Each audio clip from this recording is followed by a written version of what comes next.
ব্রাহ্মণবাড়িয়া জুলাই পদযাত্রার আগে শহীদ পরিবারের সদস্যদের সাথে মতবিনিময় করেছেন এনসিপির নেতারা। বৃহস্পতিবার সকাল 10টায় এনসিপির কেন্দ্রীয় আহ্বায়ক নাহিদ ইসলাম তাদের খোঁজ খবর নেন। গণঅভ্যুত্থানে শহীদ ও আহত পরিবারের সাথে সাক্ষাৎ শেষে কাউতলী মোড় এলাকা থেকে পদযাত্রা শুরু করবেন তারা। পদযাত্রাটি শহরের প্রধান প্রধান সড়ক ঘুরে পৌর মুক্ত মঞ্চ চত্বরে গিয়ে সমাবেশে মিলিত হবে।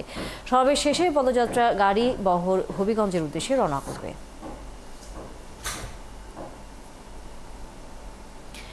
এনসিপির পদযাত্রার আরও খবর নিয়ে যুক্ত হচ্ছেন ব্রাহ্মণবাড়িয়া থেকে সহকর্মী জালালউদ্দিন রুমি। রুমি, এই মুহূর্তে এনসিপির পদযাত্রার সর্বশেষ কি খবর আছে আপনার কাছে?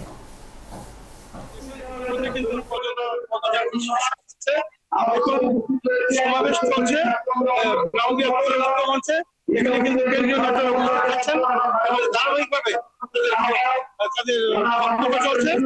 বিপুল সংখ্যক নেতা কিন্তু ইতিমধ্যে উপস্থিত হয়েছেন। ইতিমধ্যে কিন্তু এখানে যে মুক্ত মঞ্চের সামনে যে মাঠ লোকারণ্য হয়ে গেছে, অনেক হয়ে গেছে মাঠ। এখানে কেন্দ্রীয় নেত্রী কিন্তু ইতিমধ্যে শুরু করেছেন। কিছুক্ষণ আগে তিনি বলেছেন যে দীর্ঘভাবে প্রস্তুতি নিতে হবে আমাদেরকে। তিনি এসে বলেন, আমরা মনে করেছিলাম কৃষিবাদের পতন হয়েছে, কিন্তু আমরা দেখতে পাচ্ছি সুস্থ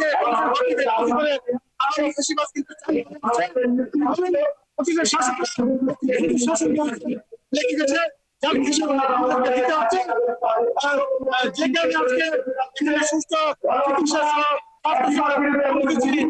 কোনো কিছুই মিলছে না।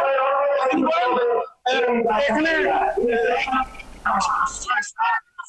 তাদের দীর্ঘমেয়াদী লড়াইয়ে তিনি সবাইকে সক্রিয় হওয়ার আহ্বান জানান।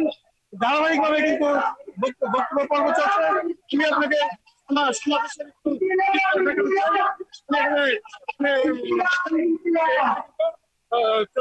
মাঠ কিন্তু চতুর্দিকে লোকের